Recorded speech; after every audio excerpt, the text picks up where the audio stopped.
बाबा तेरी मुरली में सुख शांति का सार है, ज्ञान का अमृत है, जीवन का आधार है। ओम शांति।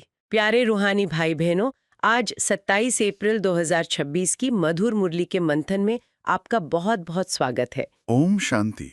आज बाबा ने हमारी रूह की प्यास बुझाई है। सच में आज के महावाक्य मतलब बहुत ही गहरे हैं। अक्सर हम सोचते हैं ना कि बाहर की दुनिया में बहुत शोर है, बहुत अशांति है, पर सबसे सूक्ष्म युद्ध तो हमारे अपने ही मन के भीतर चल रहा है ना? इसी पर हमारी पूरी रूहानी यात्रा टिकी है। ये सिर्फ एक लाइन नहीं, ये शिव बाबा का परम सत्य है। मीठे बच्चे, तुम्हें फूल बन सबको सुख देना है। फूल बच्चे मुख से रत्न निकालेंगे। बिल्कुल, कितनी असीम गहराई है इन महावाक्यों में। बेहद के बाप ने मतलब बहुत ही सूक्ष्म तुलना की है एक फूल और एक कांटे की। फूल जो अपनी खुशबू से आकर्षित करे। हाँ, दुनिया में चाहे कितने भी कांटे हों, गुलाब कभी अपनी महक देना नहीं छोड़ता ना। सत्य है। लेकिन आज की इस कलयुगी दुनिया को देखें, जो वास्तव में एक कांटों का जंगल ही बन चुकी है। वहां मुख से पत्थर निकालना मतलब कठोर और चुभने वाले शब्द बोलना तो जैसे एक आम बात हो गई है। पत्थर जो आत्माओं को घायल करते हैं। व्यंग्य करना, ताने मारना या क्रोध में बोलना, आज लोग इसे ही सामान्य व्यवहार मान बैठे हैं। और जब मुख से पत्थर निकलते हैं तो आत्मा स्वयं उस कांटों के जंगल का हिस्सा बन जाती है। बिल्कुल सही बात है। और इसका सबसे गहरा और अदृश्य परिणाम उसी आत्मा पर होता है जो वो पत्थर फेंक रही है। उसकी अपनी रूहानी खुशबू तो जैसे पूरी तरह से समाप्त ही हो जाती है। सत्यता और पवित्रता की खुशबू नष्ट हो जाती है। हाँ, और अगर हम इसे अपने दैनिक पुरुषार्थ से जोड़कर देखें तो सारा दिन कर्म क्षेत्र पर यह चेक करना बहुत जरूरी है कि क्या मेरे शब्द मरहम का काम कर रहे हैं या किसी को भीतर तक चुभ रहे हैं। बहुत सूक्ष्म चेकिंग है ये। पर एक व्यवहारिक उलझन आती है कलयुग के इस अंतिम समय में, जहां हर तरफ नकारात्मकता है, लोग कड़वा बोलते हैं। वहां कोई आत्मा निरंतर फूल कैसे बनी रह सकती है?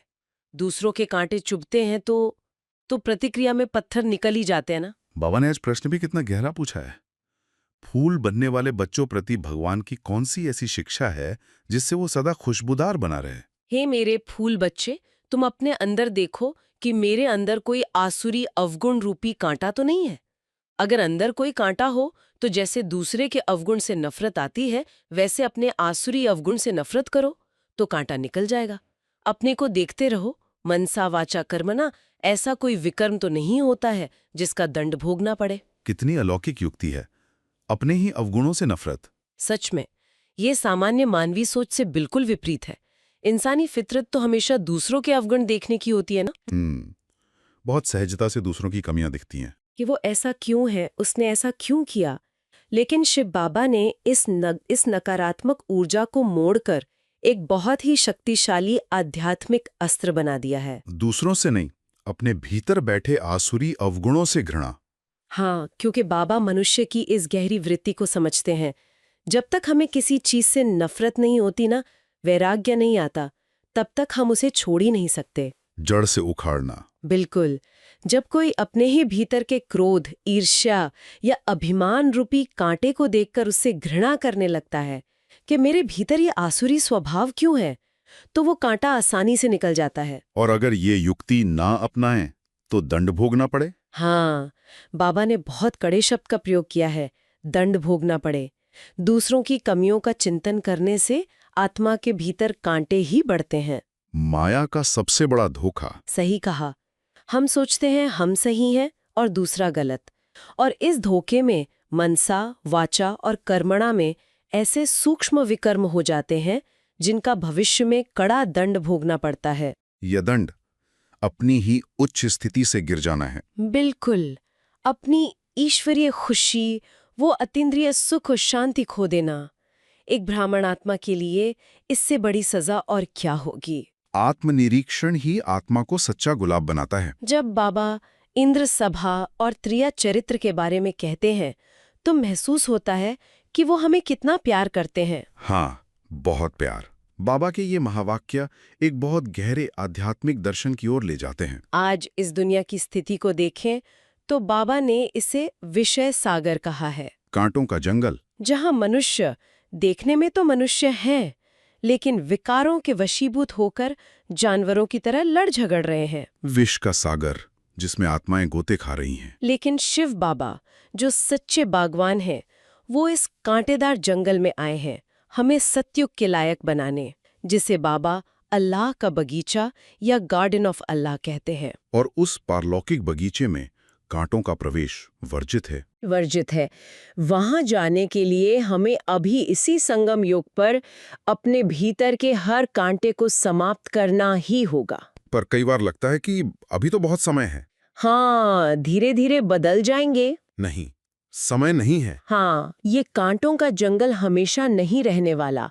बाबा बहुत स्पष्ट याद दिलाते हैं कि इस जंगल को आग लगनी ही है, जैसे 5000 वर्ष पूर्व महाभारत की लड़ाई हुई थी ना। विज्ञान के मिसाइल बिल्कुल तैयार हैं। सच में, आज के विज्ञान ने जो एटॉमिक बॉम्ब्स और मिसाइल्स तैयार किए हैं, ये कोई रातों रात नहीं बने हैं।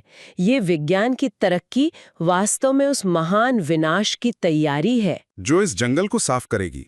लोग बाहर इन हथियारों को शक्ति मानते हैं, सुरक्षा का साधन मानते हैं, पर रूहानी दृष्टि से ये उसी विष और नफरत का भौतिक रूप है जो मनुष्यों के भीतर भरी है।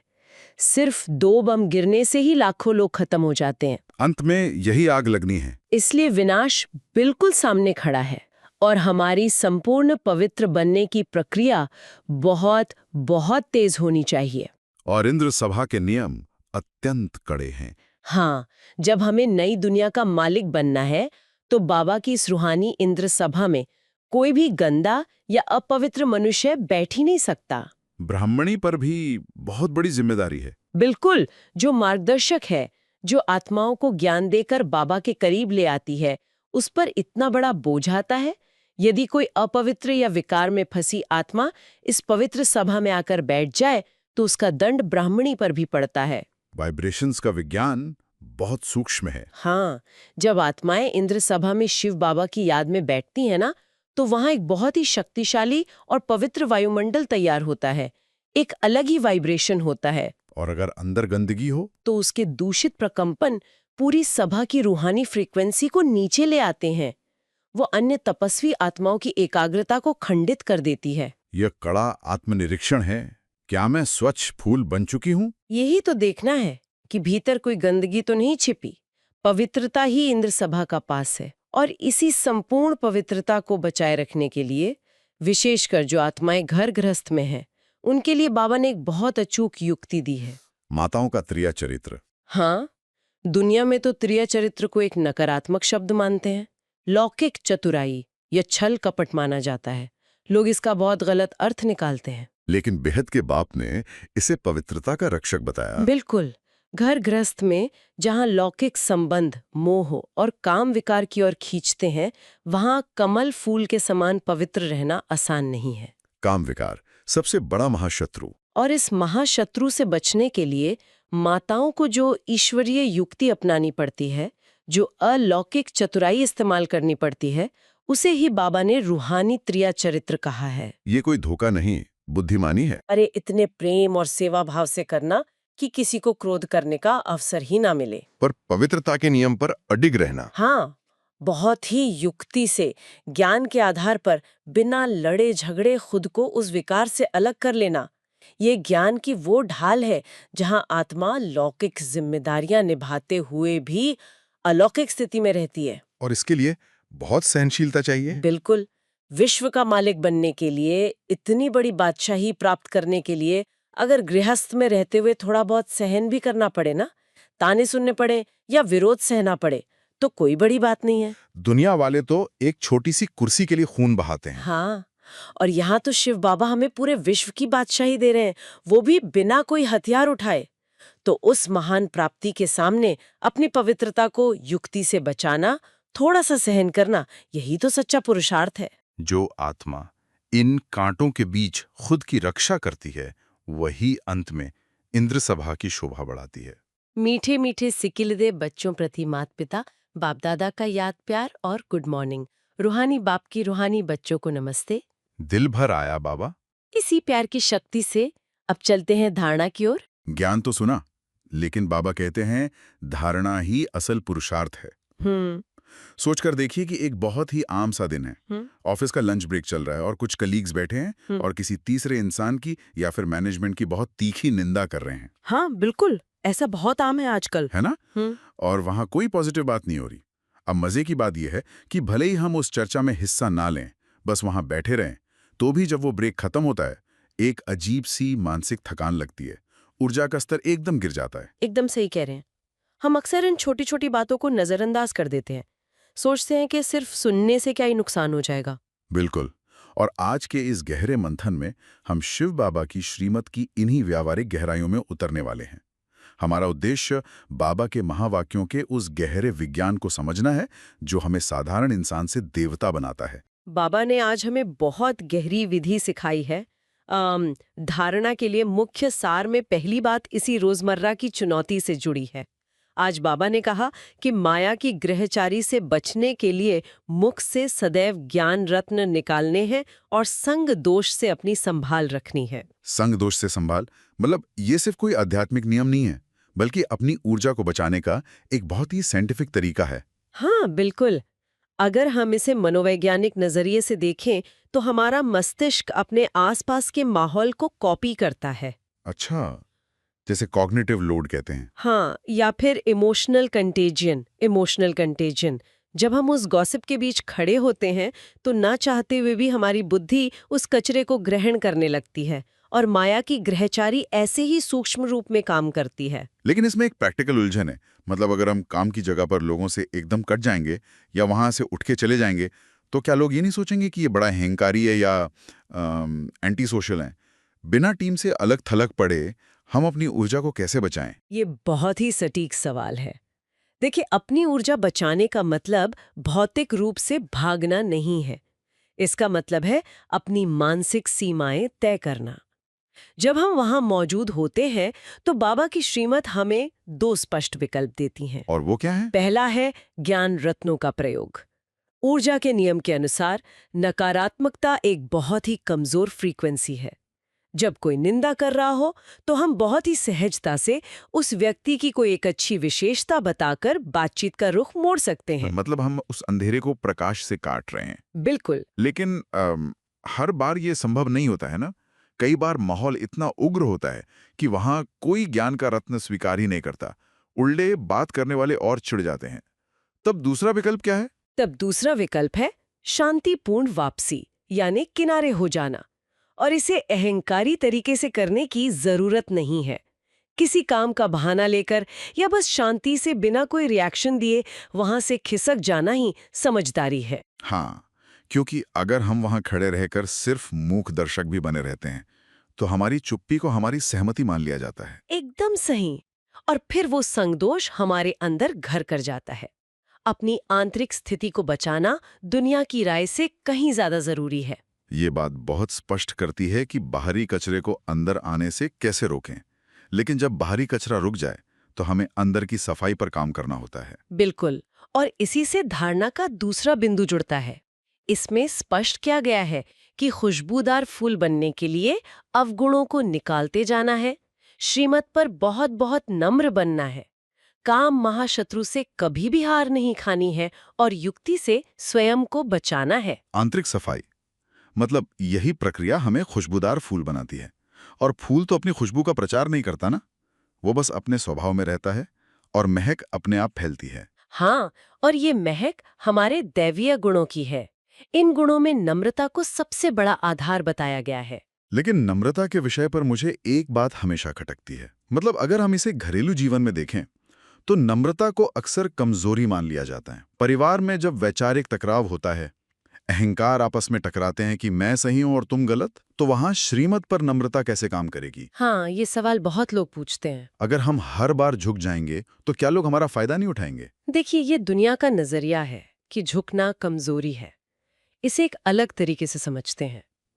मान लीजिए कि एक बहुत ही संकरे पुल पर 2 गाड़ियां आमने सामने आ गई हैं। अच्छा।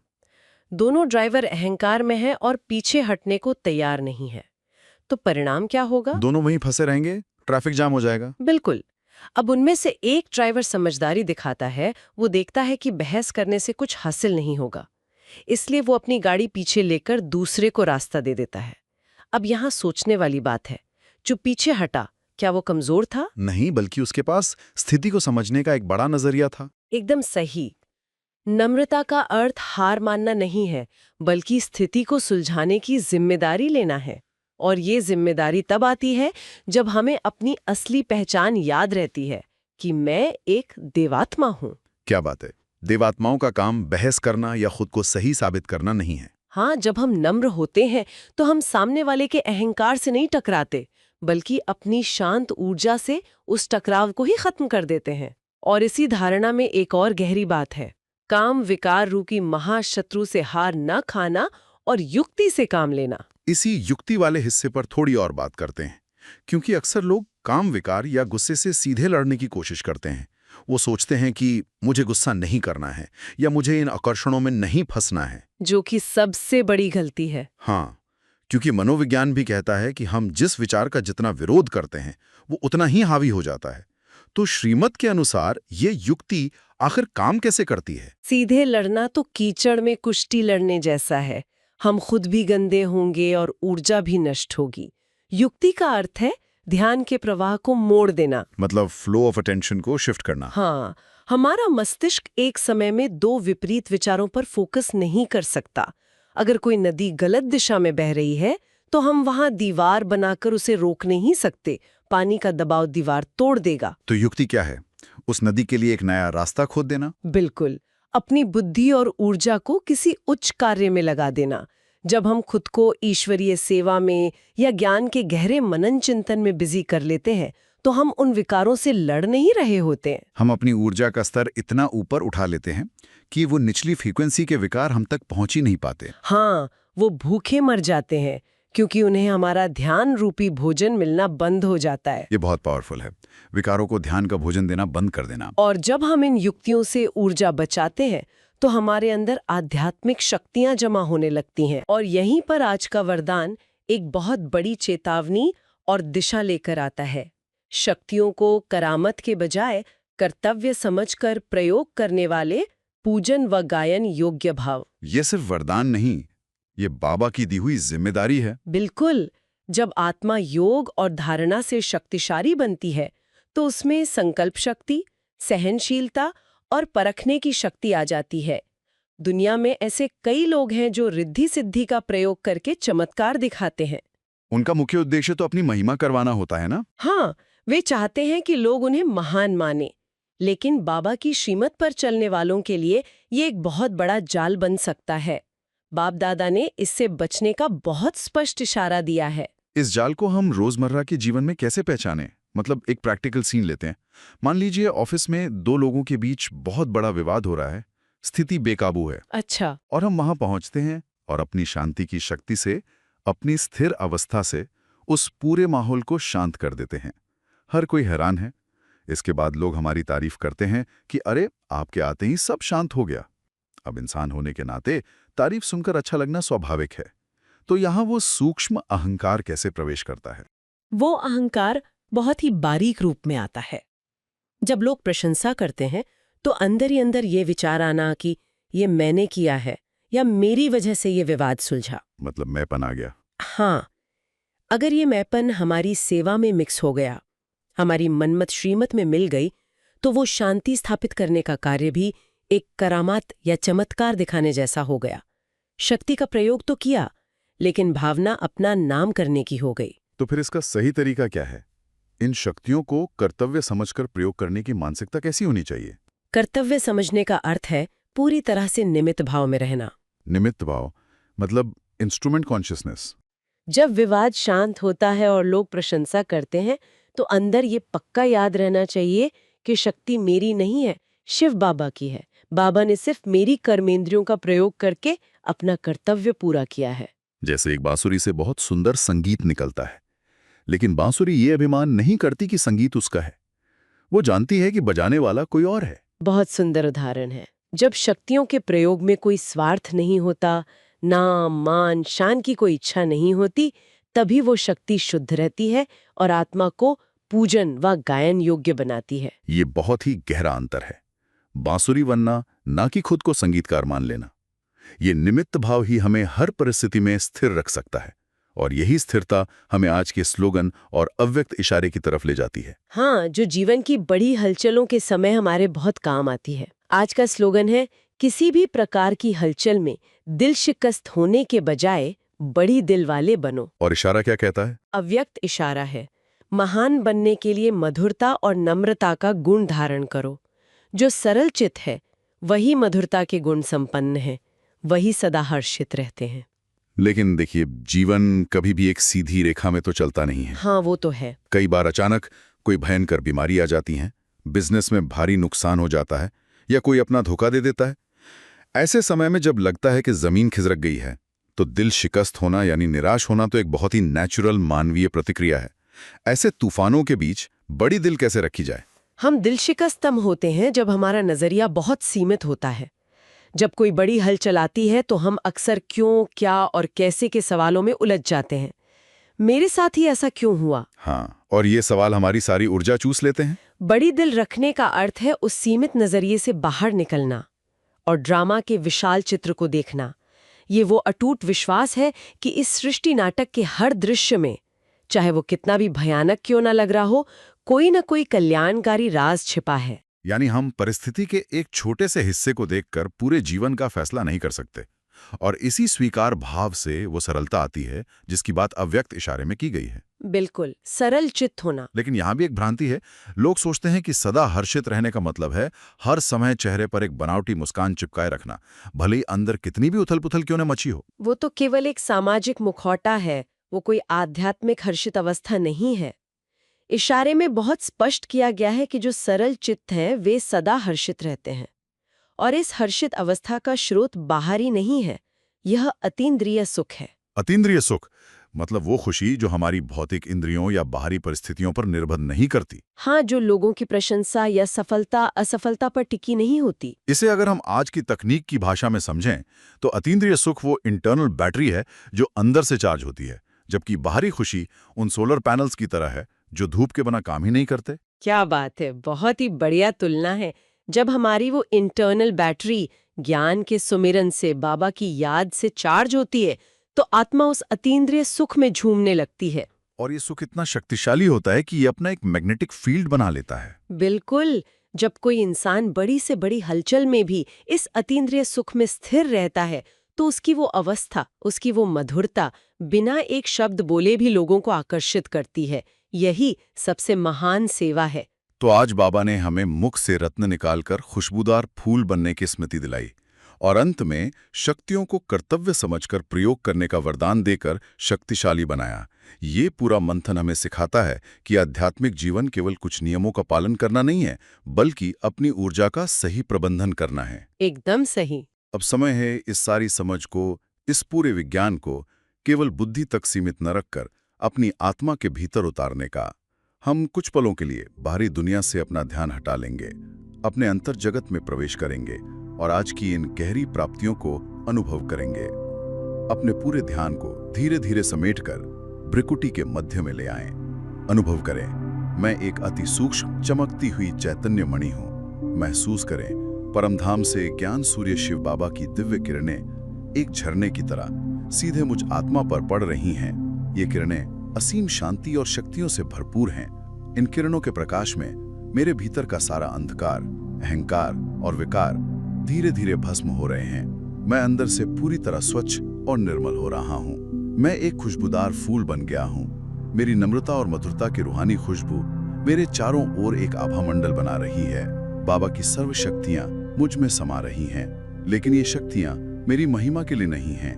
मैं एक निमित्त आत्मा हूँ, मैं एक बांसुरी हूँ, और इन शक्तियों का प्रयोग मैं केवल विश्व कल्याण के ईश्वरीय कर्तव्य के लिए कर रहा हूँ। बाहर चाहे कितनी भी हलचल हो, मैं आत्मा अपने अंतीन्द्रिय सुख में मग्न हूँ। इस गहरे अंतीन्द्रिय सुख और बाबा के साथ के इस सुंदर अनुभव में कुछ पल के लिए पूरी तरह खो जाएं। आइए बाबा के सामने संकल्प लें, मैं पूजन योग्य आत्मा हूँ। मैं अपनी शक्तियों को सेवा के कर्तव्य में लगाऊंगा। कमेंट में लिखें पूजन योग्य। ओम शांति। ओम शांति। और शांति। बाबा तेरी मुरली में सुख शांति का सार है, ज्ञान का अमृत है, जीवन का आधार है।